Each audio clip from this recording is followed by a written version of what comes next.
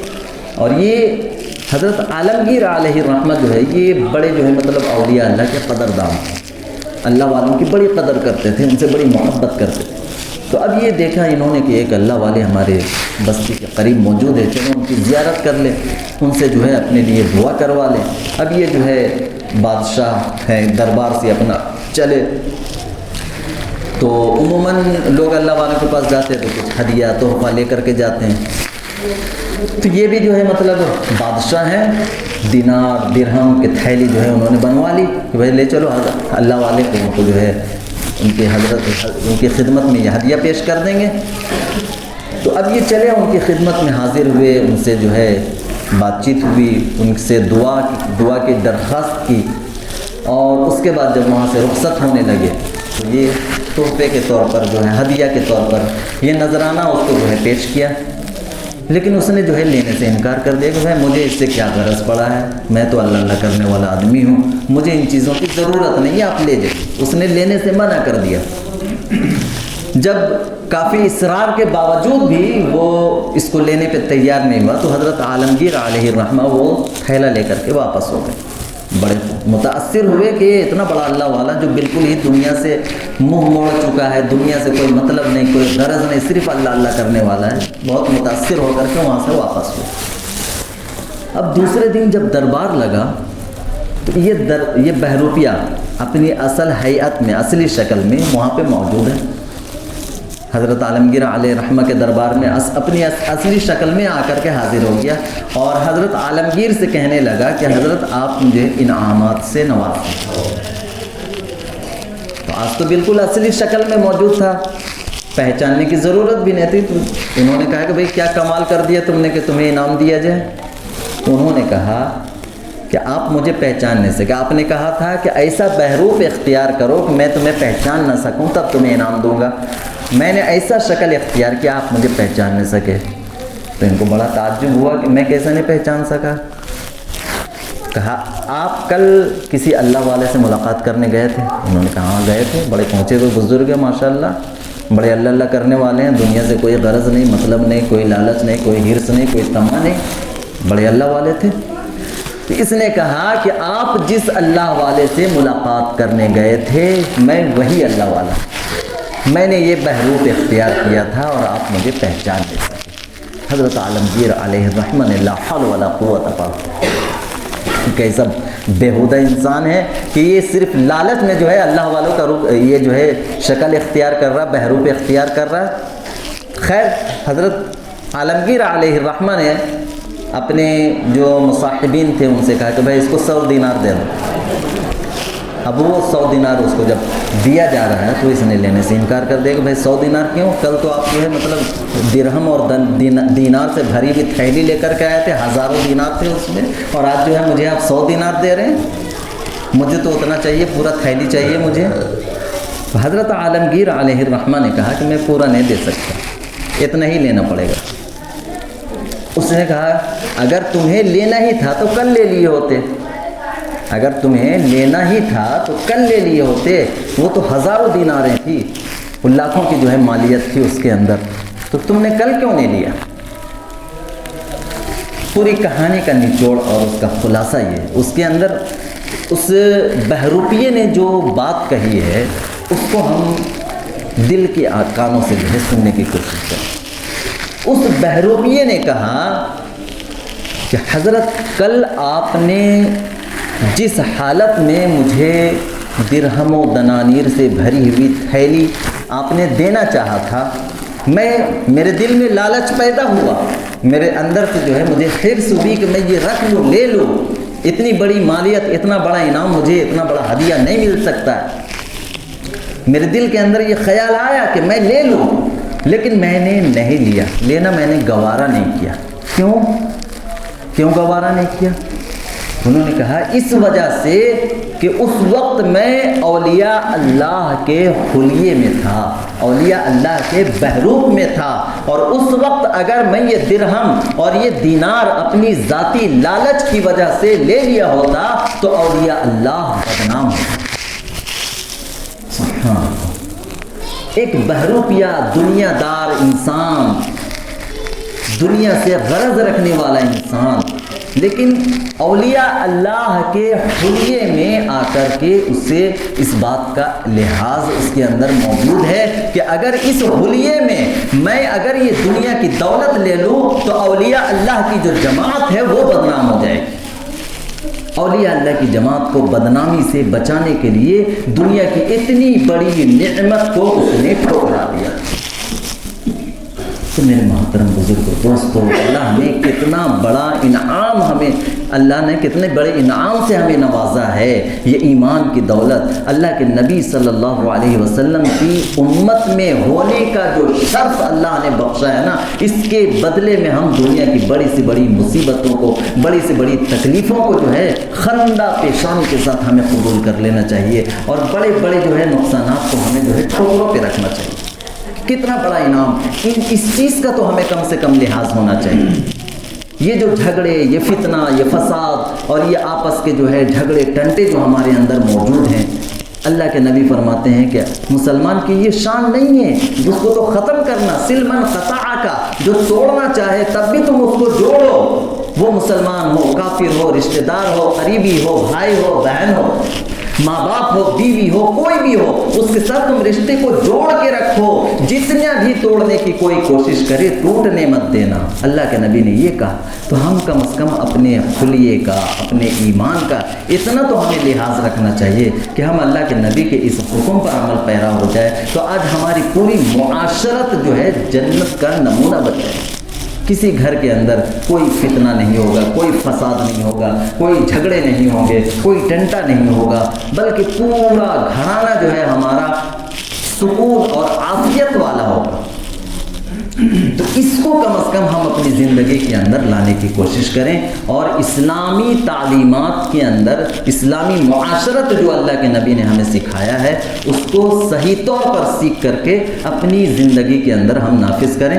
ہم بچے جب ہمارے بڑے ہوتے ہیں نا بھائی، بچوں کو تو شروع سے جو ہے معاشرت سکھانی ہے، لیکن جب ہم نکاح کر رہے ہیں، شادی بیاہ کر رہے ہیں بچوں کی، بچی ہو، بچہ ہو، کوئی بھی ہو، تو ہم اس بات کو دیکھتے، ساری چیزیں ہم اس کے لیے جو ہے مہیا کرتے ہیں کہ بھائی اس کا فریج بھی لاؤ، کولر بھی لاؤ، واشنگ مشین بھی لاؤ، بچے کو کوئی تکلیف نہیں ہونا چاہیے، بچے کے لیے الگ سے انتظامات کیا جاتا ہے کہ بھائی اس کے لیے یہ انتظام کرو، وہ انتظام کرو، ساری چیزیں، دنیا کی ساری ضرورتیں ہم پوری کر دیتے ہیں بچی کے لیے، اور بچے کے لیے ساری ضرورتیں پوری کر دیتے، لیکن سب سے بڑی دولت سے جو ہم محروم رکھتے ہیں وہ دین کی دولت۔ ہم نے اس کو جینے کا سلیقہ ہی نہیں سکھایا۔ دین اور شریعت نے جو سلیقہ ہمیں جینے کا سکھایا ہے اس بچے کو ہم نے سکھایا ہی نہیں ہے، تو وہ زندگی کیسے گزارے؟ اس کی زندگی اسلام کے اصول و آداب کے مطابق گزر سکتی ہے؟ ہرگز نہیں گزر سکتی۔ یہی وجہ ہے کہ آج سارے گھرانے جو ہے، سارے گھرانوں کے اندر بگاڑ پیدا ہو گئی۔ تو اللہ رب العزت ہم سبوں کو سیکھنے کی، عمل کرنے کی توفیق عطا فرمائے، اور ان سارے فتنوں سے ہماری حفاظت فرمائے۔ وما علینا الا البلاغ۔